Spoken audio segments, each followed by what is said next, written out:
Andy, and today we're going to specifically look into how to use a chord tone based approach to solo over All of Me. Trying to help you get into the idea of making solos which sort of flow with the chords. So my last lesson covered the chords and the harmony of All of Me, so if you missed that, it might make more sense to check that out first, link in the description for that one. So a little while ago I made a video on how to practice over jazz standards efficiently, especially when you get into grips with a new standard. The basic crux of that video was that you're practicing soloing over a jazz standard, particularly one you're just new to. Instead of practicing over the whole form like with a backing track or looping the chords yourself, just focus in on small sections and get used to the chords and how you can weave over those chords before you try the whole thing. Just to reduce the amount of chords you've got to think about and just to really get confident and good at just say that first bit. So that's what we're going to do today. We're going to take the first 8 bars. So we're going to take the C6, 2 bars, E7, 2 bars, A7, 2 bars, to D minor, 2 bars, or D minor 7.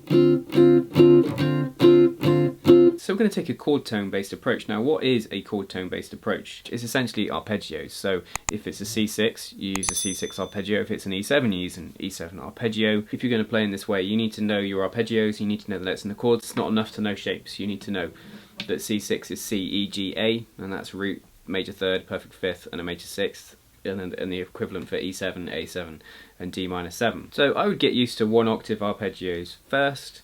So we've got C, E, G, A, C6, E7, E, G sharp, B, D, A7 being A, C sharp, E, G, and D minor 7 being D, F, A, C. And then try that to the track.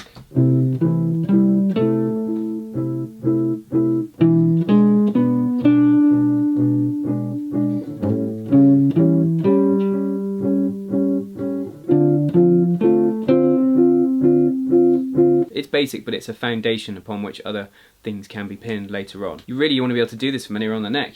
Find a C, E, A7, D minor 7, and so forth. And that comes from fretboard knowledge, learning your arpeggios, but not just learning shapes, learning the intervals of them and the notes within them. I then work it up to 2 octave arpeggios. So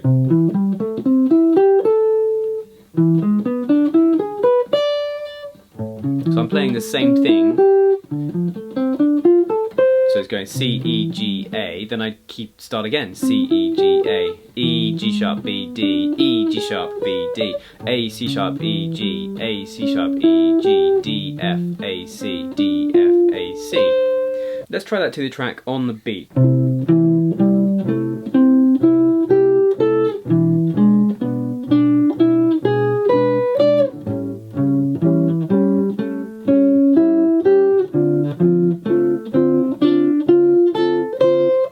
You could then work it up to 8th notes, so 2, 3, 4, 2, 3, 4.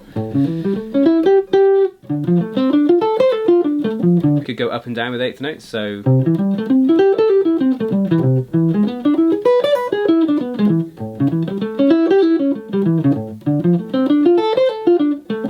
something like that. You could start descending.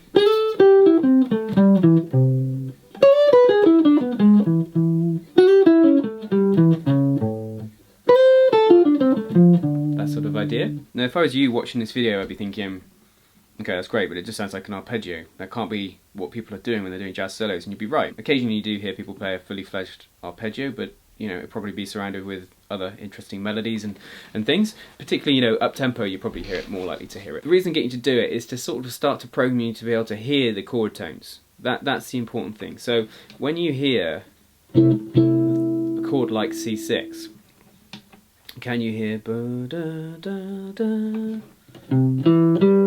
Can you hear that? When it goes to E7, can you hear ba-da-da-da?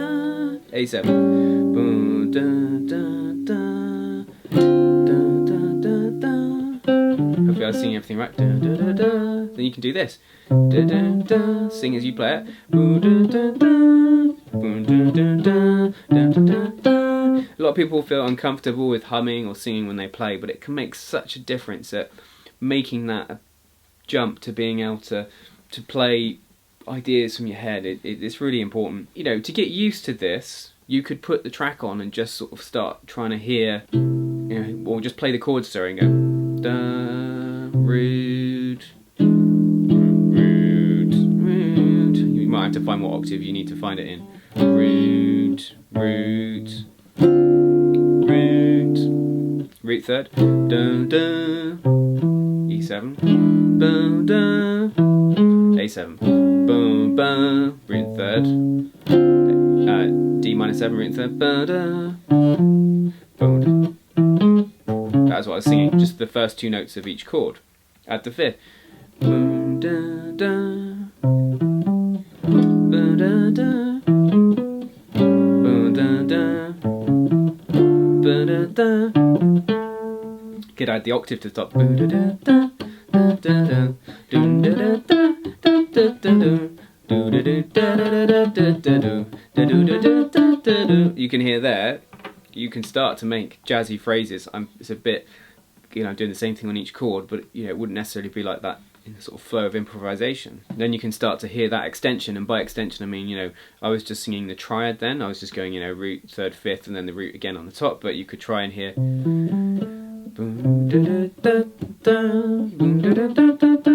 that seventh on those last three chords and the sixth on the first one. And hopefully then you can start to, when someone plays a chord or you play a chord yourself, you can hear that against it. You can hear in your head either just the root and the third, root third fifth, root third fifth sixth, maybe root third fifth root, and you can start to hear other things if you play them and sing them as well, and that's where that kind of leads if you do that. And once you can hear those things, the challenge would then be to not always start from the root, because that's boring. It's sort of playing this C6 chord and being able to hear the third rather than just the root. Check it.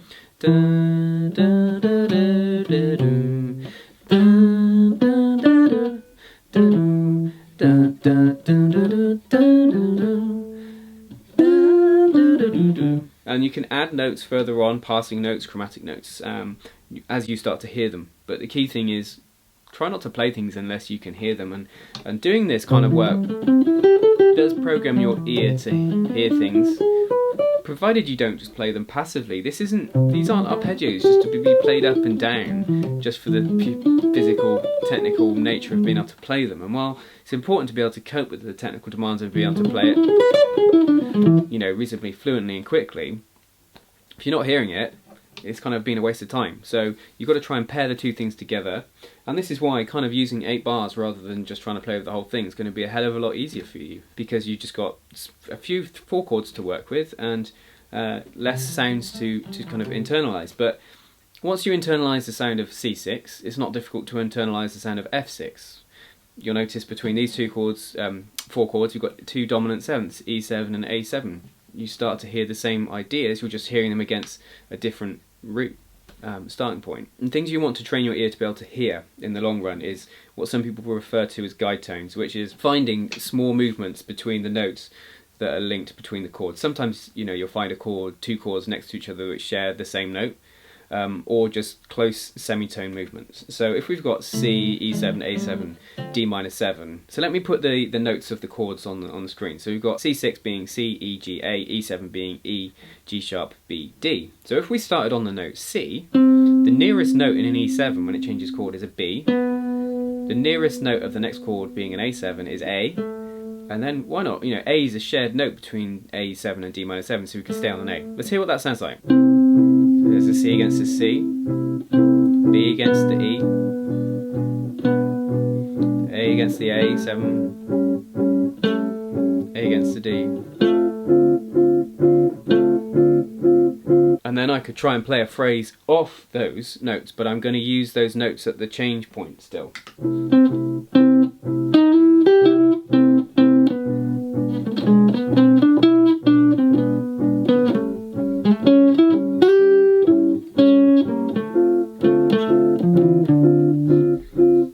So the first time I started on the root of our 1 chord C, so let's start on the third, so which is in E. So the next chord being E7, I could stay on the E or I could go down to D, being another close note, Then between E7 and A7, the nearest note is C sharp down a semitone, and then between A7 and D minor, the nearest note is down a semitone to C. So we're going to get a nice 4 here.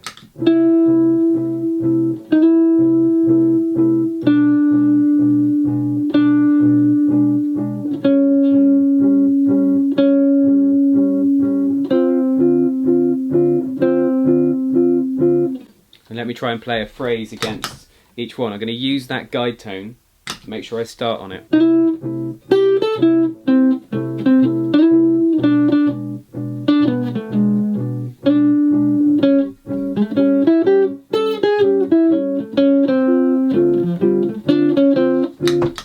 So as you can hear there, it created a nice flow, and it didn't sound like I was playing arpeggios as much as we were earlier with that sort of very exercise way. I was still a bit sort of not playing freely because I'm trying to think really carefully of illustrating that idea, but you can hopefully see that that creates nice movements between the chords just using the chord tones. If we started on the 5th of our C chord, we'd have G, and then we could go up to G sharp maybe, which is the 3rd of the E7. We could go up to an A, which is the root of the A7, and then it could stay on A, could go up to C or down to F. Let's go down to F, see what that sounds like.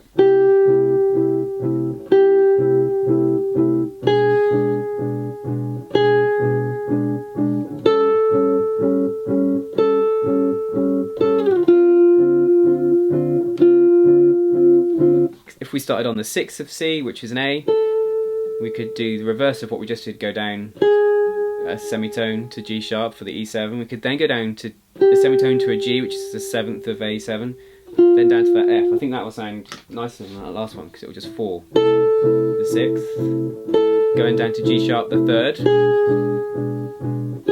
going down to G the 7th,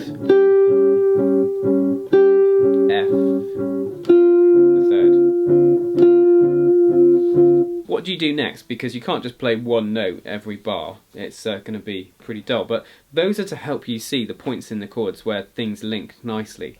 So if you finished on an A on a C6 arpeggio, you could, rather than thinking, oh, the next chord's E7, let's jump to an E, you go to the nearest note, which is G sharp. Or I've landed on an E, nearest note of the next chord, C sharp down here. And I'll show you where you can take that. If I take that last example and try to play some lines after my target notes, and you'll see what you can kind of get with this sort of approach.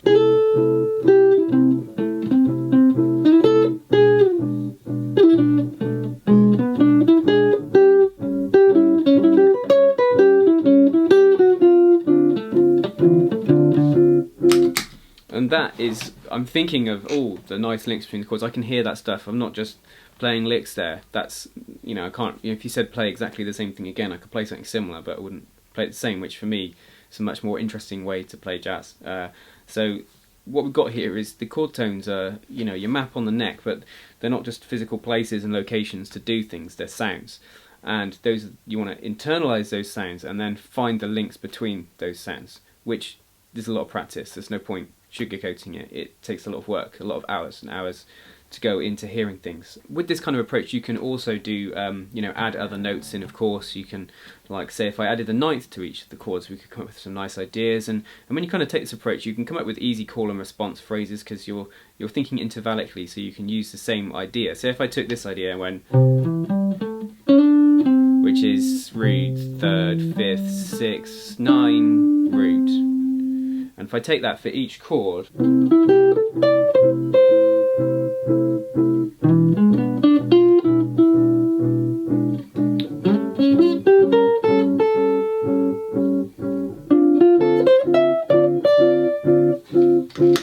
and yeah, I know that you can do it 4 times, it becomes a bit predictable, but if I'd gone,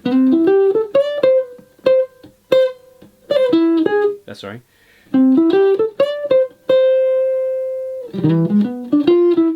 then maybe go into something else, it works quite well. So if you can kind of think like this, you can create those nice lines which have call and response repetition across different chord types, which is pretty cool. So what are the takeaways for you from today's lesson? Well, for me, it's just taking the idea that there's 2 main approaches to soloing, and it's either chord tones as done today or scales.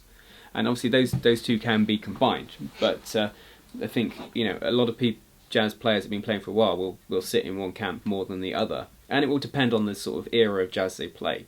Earlier stuff, swing stuff, people tend to be more chord tone based, and when, you know, the harmony gets more diverse, particularly after, you know, post bop and modern jazz, we're then talking more maybe scale based approach. It's not to say one's right, one's wrong. I personally favour the chord tone approach. The reason why is, you know, when you're playing over standards in the sort of area that I like, which is swing and bebop, you want to hear those chord tones, and you do bring in other interesting things, chromaticism, extensions, and so forth, but the chord tones are really important to outline the changes as the chords are moving along, and my favourite players do that. It is also a simpler approach because, you know, if we took those first four chords, we'd need 4 different scales for that, and it would kind of be like, it's a lot to learn. It's difficult to internalise, where it's, you know, when we're dealing with just triads or even 4-note arpeggios, it's something easier to hear. One really big takeaway for me that you should definitely try to work towards is the idea of being able to hear a chord, whatever it might be, and you can hear the arpeggio of it. And if you can't, then you need to start working on your arpeggios and singing them. And one simple thing you can do is, you know, say if I play the next note, try and, you know, first off, just play them and sing them at the same time. So like da da da da. Then what you do is play the first note, sing the next note before you play it. So it's just with a C triad with an octave on top, that kind of thing, and then eventually go da da da, and then try and start from the 3rd or the 5th, you know, or sing it backwards or in different orders and so forth, and really, you know, trying to hear that, because that's going to help you hear ideas and lines when you're soloing. If this is your first time on my channel, my name's Andy, and thank you for checking out my content. Join me every Wednesday and Saturday for jazz guitar lessons. Don't forget, the PDF to help you practice this material is available on my website for free, link in the description and the pinned comment. So see you next time. If you've got any questions, any comments, leave them below, but see you at the next lesson.